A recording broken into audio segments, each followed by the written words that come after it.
Well, the unofficial start of summer almost here, but it doesn't feel like it for millions up and down the East Coast this morning. A late season nor'easter is unleashing a cold and windy rainstorm from mid-Atlantic states to New England, even a little snow in some spots. And of course, it's hitting just as the Memorial Day travel rush starts, creating a mess on the roads and testing already busy airports. We're going to get to Al's full forecast in just a moment. First, though, NBC's Emilie Ikeda is at Newark Airport for us. Emilie, good morning.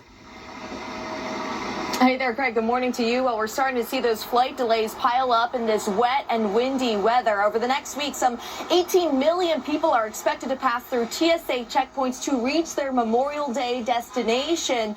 But with this late season nor'easter, many whether going by plane or car are worried about just how long it will take to get there. This morning, May misery in the Northeast, just as Memorial Day weekend kicks off. Heavy rain, cold, and winds up to 40 miles per hour, all fueled by a nor'easter, putting a damper on beach plans from New Jersey to Maine. Strong gusts causing ground delays in Boston and New York Wednesday. Conditions ripe for wreaking havoc for the more than 45 million Americans hitting the highways and skies, with flights expected to peak today at nearly 54,000 nationwide.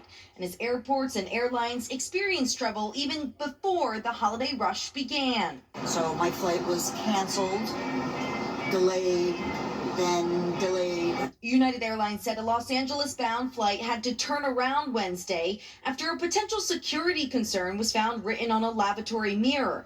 Law enforcement met the aircraft in Hawaii. Bomb dogs have to check out every single bag that came out and every single person. And in New Jersey, I flew in here on a wing and a prayer. Travelers are wary of what's to come this weekend at Newark Liberty Airport after recent technical issues, runway construction, and staffing shortages that led federal officials this week to cut back on flights. What were you doing ahead of the trip? Almost every day I was checking to make sure it was going to fly out on time and that there were no issues. As the spring storm sweeps the Northeast, in the South and Midwest, a massive cleanup effort is underway across multiple states after more than 150 tornadoes were reported in the last week. Everything you've ever worked for your whole life is scattered all over the community now, in the matter of just minutes. In St. Louis, the commissioner of the city's emergency management agency is now on leave after no warning siren was activated during a deadly twister because staff were apparently away from headquarters.